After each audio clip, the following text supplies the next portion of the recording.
In the heart of Ohio, the List family was the picture of perfection, or so it seemed.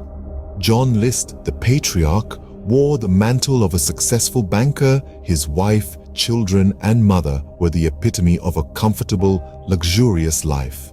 Their home was more than just bricks and mortar.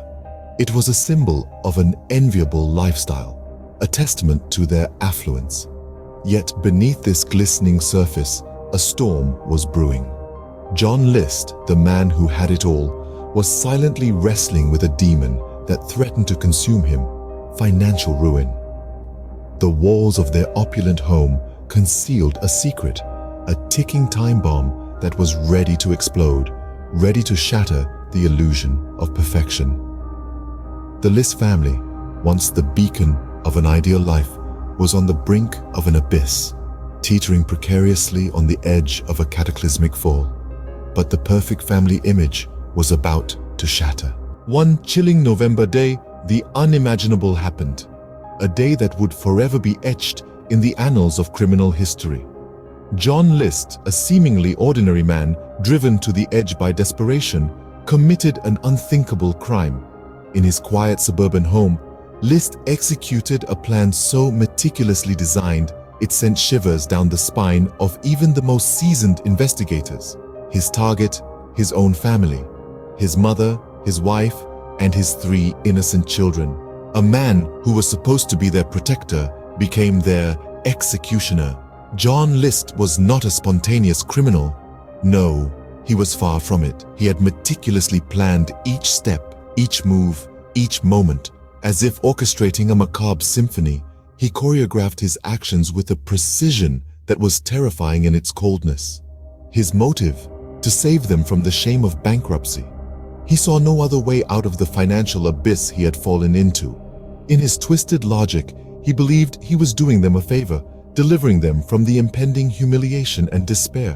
The thought of his family enduring the social stigma of financial ruin was, to him, more unbearable than their death.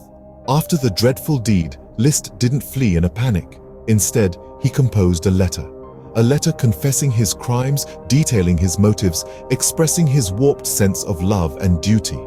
A letter that served as his final farewell to a world he believed had forced his hand. And then, he vanished.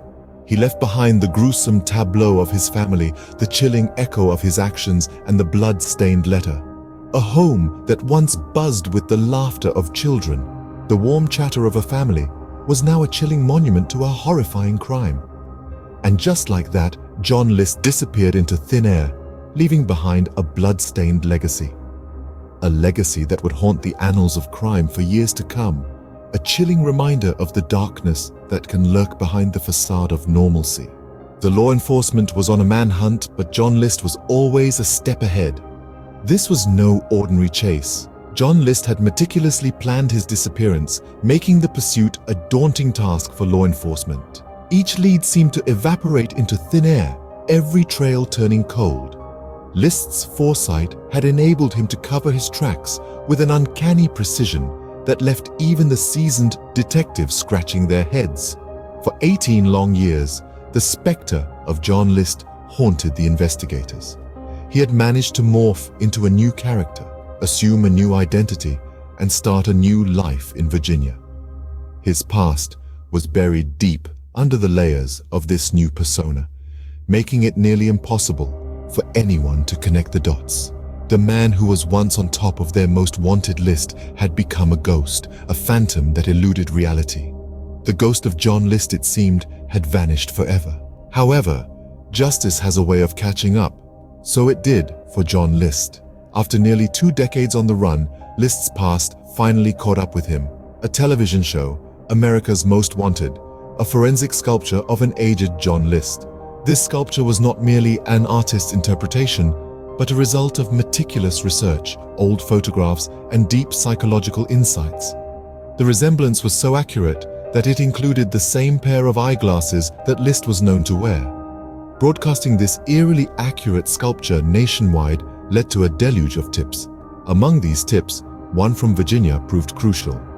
A woman recognized the man on TV as her unassuming neighbor, whom she knew as Robert Clark.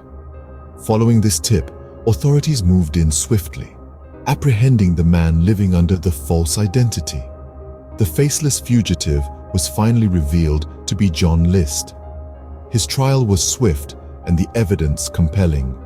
List was convicted on 5 counts of first-degree murder, receiving a life sentence for each brutal murder. The sound of the judge's gavel echoed in the courtroom. The sentence was delivered. In the end, the long arm of the law finally grasped John List, bringing an end to his chilling tale.